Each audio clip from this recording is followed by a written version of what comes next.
हमने different definitions को discuss करने के बाद हम इस नतीजे पे पहुंचे कि फिलॉसफी और फिलोसफर कौन है। फिलोसफर वो है जो चीजों को फाइंड आउट करता है, रियलिटी के मतलब जानने की कोशिश करता है, डिग आउट करता है और dig out the reality, find out the reality. हम यहाँ पे ये बात कर रहे थे कि इंसान को जो अशरफुल मखलूकात कहा गया है, सारी मखलूकात ही हैं, human being, non human being, सारी, उसको क्यों कहा गया है? इसकी सिर्फ इस फिलॉसफी की वजह से, क्योंकि ये रीजनिंग करते हैं, चीजों को तला, गाय है, भैंस है, कोई और चीजें हैं, आप उनके सामने जो उन्हें है तो नहीं कहना मैं पट्टे नहीं खाने। इंसान कहेगा कि नहीं, मैंने नहीं मैंने ये खाना है, मैंने ये नहीं खाना है। सो इस रीजनिंग की वजह से, थिंकिंग की वजह से, लॉजिक की वजह से इंसान अशरफुल मखलूकात है। और जरा एक डायग्राम बेशक आप अपने पास पेपर पे बना लें, एक साइड पे आप ह्यूमन बीइंग लिखें, दूसरी साइड पे आप नॉन ह्यूमन बीइंग लिखें। ह्यूमन बीइंग क्या करता है? सोचता है, लॉजिक लेके आता है, और उस लॉजिक के सोच के नतीजे में उसके अंदर चेंज आती है, तब्दीली। इवन कि आप छोटी सी बात ही अगर आप ले लें, आप तैयार होकर कहीं जा रहे हैं, 1 मिनट के लिए आप शीशे के सामने खड़े होकर खुद को देखते हैं, फिर आप देखते हैं नहीं, ये बाल यहाँ से ठीक नहीं है, ये कपड़े यहाँ से ठीक नहीं, आप उसको चेंज करते हैं। कभी नॉन ह्यूमन बीइंग को भी आपने देखा है कि उन्होंने कोई इस तरह की फरमाइश की हो या चेंज किया हो? नहीं। ह्यूमन बीइंग क्या करता है? सोचता है, उस सोच के नतीजे में उसके वो लॉजिक्स को तलाश करता है, और उस लॉजिक्स के नतीजे में उसके अंदर एक चेंज आती है। दैट्स व्हाई कि वो अशरफुल मखलूकात है। और दूसरी साइड पे अगर हम नॉन लिविंग ह्यूमन बीइंग की बात करें, तो हो सकता है वो सोचते हों, मुझे नहीं पता है कि गाय, भैंस, बकरी, जानवर सोचते, मे बी डेफिनेटली वो सोचते हों, लेकिन उनकी सोच के नतीजे में चेंज कोई नहीं आती। इंसानी मुआशरा जब से बना, तब से लेके अब तक आप देखें कि इसी सोच के नतीजे में हमें सारी तब्दीलियां नजर आती हैं। आप अभी आपने सोचा तो आप यहाँ पे हैं, आप खुद को चेंज करना चाहते हैं, आप खुद को प्यूरिफाई करना चाहते हैं, आप खुद को अपनी एबिलिटीज को एनहांस करना चाहते हैं। सो और कोई जो है वो मखलूक वो इस तरह से नहीं कर पा रही, वो जहां पे है जैसे है वैसे ही है। सो मे बी वो सोचती हो, लेकिन वहां उनके अंदर कोई चेंज नहीं आती। अब जरा इस बात को समझिएगा, ह्यूमन बीइंग और नॉन ह्यूमन, ह्यूमन बीइंग अशरफुल मखलूकात, बाकी सारी चीजें जो हमारे लिए ही हैं, लेकिन वो पता नहीं सोचने समझने की सलाहियत उनमें है या नहीं है, लेकिन वो तब्दीली कोई नहीं आती। अब जहाँ यहाँ एक लम्हे के लिए हम रुकते हैं कि अगर अशरफुल मखलूकात इंसान, हजरत इंसान, वो सोच के नतीजे में, अकल के नतीजे में, फहम के नतीजे में हकीकत तक नहीं पहुंच पाता, और उसके अंदर कोई तब्दीली नहीं आती, तो फिर ह्यूमन बीइंग और नॉन ह्यूमन बीइंग में क्या फर्क रहेगा? वो भी पैदा होते हैं, बड़े होते हैं, बच्चे होते हैं, शादी पता नहीं उनकी होती है कि नहीं होती, और उसके बाद वो मर जाते हैं। इसी तरह से हमारा जो है वो पैदा होना, बड़े होना, शादी होना, और फिर एंड हो जाना। सो फर्क कहाँ पे है?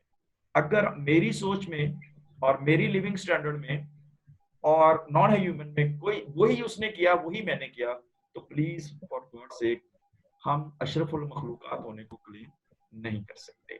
और अगर आगे चलते हैं जी, ये गोल इसके क्या है, ये करता क्या है फिलोसफी जो है, इसमें हमने किस किस चीज को जो है वो साथ लेके चलना है। सबसे पहली चीज जो हम पहली स्लाइड से बेटा लेके चल रहे हैं वो है, wisdom is the main goal of philosophy. अकल, दलील जो है, नॉट सिर्फ अकल नहीं, दलील के साथ लव टू विजडम, ये इसका पहला बुनियादी मकसद है फिलोसफी का। Discovering the nature of truth, हकीकत की तलाश, and nature of knowledge, knowledge कहाँ से है? जितना इल्म हमारे पास है, जैसे मैंने पहले बात की, क्या हम समझते हैं कि एक तो ये कि इसमें से हमने डिस्कवर कितना किया है, एक बात, और दूसरा ये कि जो हमारे पास ऑलरेडी आया है उसमें से सच्चा कितना है, सही कितना है। अब देखे ना कोई तो रियलिटी है ना। अब इतने सारे जो है वो आइडियाज के अलावा चीजें पाई जाती हैं, उनमें से कोई एक दो ही सच हो सकते हैं, सारे तो नहीं हो सकते ना। लेकिन हमने उनको डिग आउट करने की कोशिश नहीं की, हमने उस सच्चाई की तरफ जाने की कोशिश नहीं की। सो फिलोसफी क्या करती है? ये फिलोसफी अब जरा आपको समझ आनी शुरू हो जाएगी कि फेसबुक पे बैठा हर बंदा फिलोसफर नहीं है, मीडिया पे बैठा हर एंकर फिलोसफर नहीं है।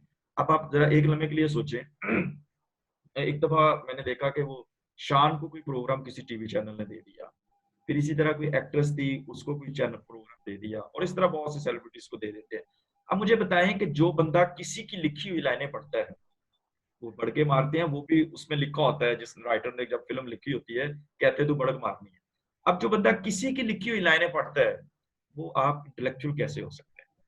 और ये जो आपको बड़े दुर्रे खान बैठे हुए मीडिया पर नजर आते हैं, मेरे मुताबिक और तेरे मुताबिक और फलां के मुताबिक, आपको पता होगा आप सारे मीडिया इनके पीछे कितनी कितनी टीम काम कर रही होती है ये काम जी। तो discover that nature of the truth, ये बात आ गई कि हमने, अगर हम हकीकत के मुतल्लिक जानते हैं, सच के मुतल्लिक जानते हैं, खुद के मुतल्लिक जानते हैं जी, it search for what is basic value importance in life. हमारे यहाँ ये इसकी तलाश है कि ये कौन सी बुनियादी इकदार हैं जिंदगी के अंदर, और लाइफ की जो अहमियत है वो क्या है। Examining the relationship between individuals and the society, ये बात आ गई जो हमने अपनी कोर्स आउटलाइन में रखी हुई थी। हमने सोसाइटी को डिस्कस करना है, क्योंकि सोसाइटी, इंडिविजुअल से सोसाइटी है, और सोसाइटी से ही मिलके सारे मामला हमारे जो है वो चल। अगर हम जंगल में रह रहे हो तो फिर शायद हमें इन सारी चीजों की अक्ल की सोचने की जरूरत ना पड़े कि हमने किस तरह से बिहेव करना है, किस तरह से लोगों के साथ चलना है। बस उठे, खाया पिया और चले गए, दैट्स इट। लेकिन we are the part of society, और हमने रिलेशनशिप बनाने भी हैं, डेवलप भी करने हैं, रिलेशनशिप ड्रॉप भी करने हैं, और वो किस स्पेस पे करने हैं, और जो है वो उनको परखना किस स्पेस पे है, ये क्या कौन सिखाता है, ये हमें फिलॉसफी सिखाती है। ये गोल थे जी। Wisdom is the main goal of philosophy, discovering the nature of truth and nature of knowledge. It search for what is basic values and importance in life, and examining the relationship between individuals and the society, as well as humanity and nature. अब हम बात करते हैं जी सम philosophical questions. What will we be studying? हम क्या पढ़ने जा रहे हैं, कौन से क्वेश्चंस हैं जो हमने फिलॉसफी, ये हम फिलॉसफी की भी बात कर रहे हैं सिर्फ, ठीक है, कि फिलॉसफी के अंदर कौन से क्वेश्चंस जो हमने रेस करने हैं। अब मुझे आपकी मदद की जरूरत होगी यहाँ पे। What is life and why I am here? Is life a dream? आगे मैंने उसको रेड किया हुआ है, who am I, नहीं पता है। तो what is life? क्या आए थे और बस चले गए? क्या है, हम क्यों हैं यहाँ पे, जिंदगी क्या, जो मैं और आप इस वक्त बैठे हुए हैं, क्या ये सच है, और मैं कौन?